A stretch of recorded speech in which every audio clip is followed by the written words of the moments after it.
Hi everyone, today we will talk about how to fix or how to solve Facebook Messenger automatically logging out.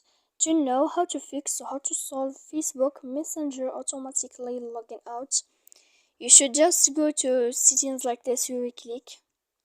After that, in this page, you will go to apps, default apps, app settings.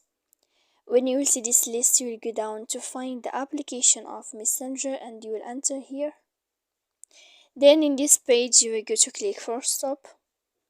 When you will end this, you will enter to storage. After that, here you will go to click clear cache. Then you will go to click clear data. And when you will end all this, you can update your application. So please don't forget to support us by like and subscribe. See you next time in another video. And thank you for your attention and your watching.